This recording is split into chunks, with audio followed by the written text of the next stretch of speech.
Okay mga kasosyo, bago tayo mag-start, baka pwedeng hit the notification bell sa pa-likes na rin para at least updated kayo sa mga video yung i-upload natin kahit paminsan-minsan lang tayo nag-upload kasi nga sa sobrang busy natin. Okay, kasi hindi pa tayo nag-resign sa ating trabaho, which is nagtuturo tayo. At the same time, meron tayong agribit supply business. Tapos ngayon naman, meron tayong ganito, yung fabrication ng mga cages. Maganda, basta maganda din dito itong negosyo mga kasosyo. Saka meron din akong maliit na manukan. Nagbibenta din kasi ako ng mga panabong na manok. Okay? So, mapapansin nyo mga kasosyo, align yung mga negosyo natin dito sa ating kumbaga hilig mga kasosyo. Okay? So, ipapakita ko na sa inyo mga kasosyo kung anong meron dito sa ating fabrication business. Okay? So, start mo na. What's up? Okay, yun mga kasosyo, ito na yung mga nagawa natin for delivery. Merong limber, iba't ibang uri din yan, mga limber na 3x3. Tapos yan, cock cage, for release din to. Yan, 4 doors to ito mga kasosyo. Maganda ring lagyan ng manok ito mga kasosyo, yung cock cage, lalo na pag nag-keeping. Tapos yan, meron tayong nagawa, yung 334, yung size. Iba't ibang sizes. Depende sa customer kasosyo kung ano yung gusto nilang sizes. Yan. Kung nag-start na sila mag-assemble, siguro naiwan to kagabi. Kasi gabi na rin silang natapos yung mga tao ko dito. Tapos yan, yun. Mga tapos na for delivery na rin. Tapos meron ding battery cage. Yan, doon. Tapos na rin yan for delivery. Tapos yun. Yung mga ibang mga ginagamit para natin mga kasosyo, syempre yung angle bar para doon sa mga yung kumbaga paa ng ating mga cages. Kung gusto ng customer na palagyan ng paa, meron. So yan. So 1 inches. So yung ginagamit nating angle bar. Tapos yung sa mga din, ito yung parang hulmahan mga kasosyo para mas madali yung pag-fabricate, saka pantay-pantay talaga at uniform yung paggawa natin. Saka mas mabilis kasi salpak ka lang sa salpak. Yan, yung mga frame. Gagawin pa to nila mga kasosyo, yung mga frame. Ngayon kasi mga kasosyo, supposed to be merong gagawa dito. Gagawa yung mga tao ko dito. Sunday ngayon pero gagawa pa rin sila. Kasi yung parang per made yung gawa nila, hindi per day.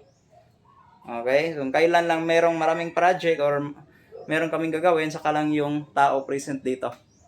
Yan. Yung size na 3x3 mga kasosyo. Yan. Tapos yun. Yung mga hulmahan. Tapos ito yung mga materialis natin na galvanized na mga wire. So sizes nito mga kasosyo, 10 saka 12. Tapos yung sa mga aso naman, 8 yung size ng wire. Pag mga ibo naman yung 14. So yan yun mga kasosyo. Kunti na lang Okay? Pero talagang kunti lang naman talaga yung binibili kong materialis yung kasosyo kasi kulang yung puhunan. Tapos yung table mga kasosyo, dito ginagawa talaga yung ating galvanized cages. Yan. Diyan. Ayan yung mga materialis natin. Merong welding machine, maliit, yung portable. Tapos yan. Diyan naman, ito yung mga, iwan ko anong tawag dito mga kasosyo. Basta yung pang-ipit. Okay? Ayan. Tapos yan. So, ito yung machine natin mga kasosyo na spot welding machine. Yan mga kasosyo. Ito yung medyo mahal. Mahal kasosyo yung ganito. Ito yung pinakamahal. Tapos yun yung bending table. Tapos of course may timbangan din. Yung timbangan naman, yan yung mag-identify kung magkano yung puhunan natin. Kung magkano yung puhunan natin sa isang cages para at least alam natin kung magkano yung ipapataw natin na presyo. Okay, yan. Okay, yun. Ang kasosyo. Dito na rin sa areang ito yung natin.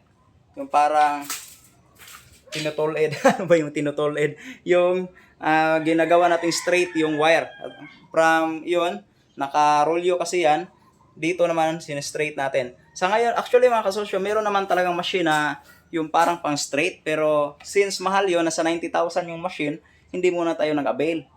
Yung ginagawa natin is manual straightening muna. yung nilalagay doon sa may puno, tapos parang inaano natin, inihila doon para magiging straight yung wire. Kaso nga lang mga kasosyo, we make sure na yung wire is bagong gawa ng factory. Hindi kami bumibili ng mga lumang stocks.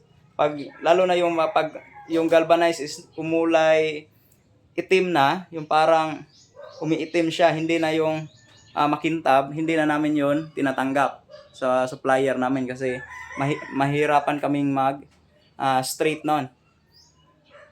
Tapos wala kaming machine na pang straight. Mas maganda sana yung may machine na pang straight para hindi mahirap, pero yun, mahal kasi mga kasosyo, kukulangin tayo sa puhunan.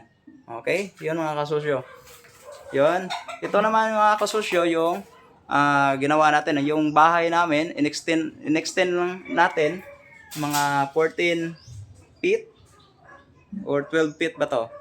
14 feet ata to. Or 12 feet yung distansya, yung gilid ng bahay namin. Supposed to be, dati manukan to eh. May mga manok dito. Tinanggal ko yung mga manok, nilipat ko sa ibang lugar. Tapos ginawa natin fabrication. Parang ayun, para hindi tayo magbayad ng pwesto sa fabrication. So, lahat ng gawa mga kasosyo, yung lahat ng cages dito nanggagaling o dito ginagawa. Tapos, pagtapos dito, pag merong sobra, yun, dinidisplay naman natin doon sa Agribit Supply business natin doon sa May San Antonio. So, yun lang mga kasosyo. Yun mga kasosyo, yung ating update sa ating fabrication business. So, again mga kasosyo, dito tayo gumagawa ng mga iba't ibang klase ng cages. Cage ng aso, cage ng manok, cage ng ibon. Pero yung pinaka-trend talaga ngayon mga kasosyo, yung cages ng manok. So, yun yung pinaka-trend, yun yung pinaka-mabenta. Okay? Supply business para meron tayong may benta ng mga cages dun sa ating Agribit Supply business. At the same time, meron tayong dagdag kita. Okay? So, yun na mga kasosyo. Magandang araw, saka maraming salamat. Saka bago tayo magtapos mga kasosyo, baka pwedeng pa hit the notification bell, saka pa likes na rin para at least updated kayo sa mga i-upload natin mga video. Okay? Maraming salamat mga kasosyo. Bye-bye. Kasosyo TV, kasama mo sa pag-asenso. Okay? What's up?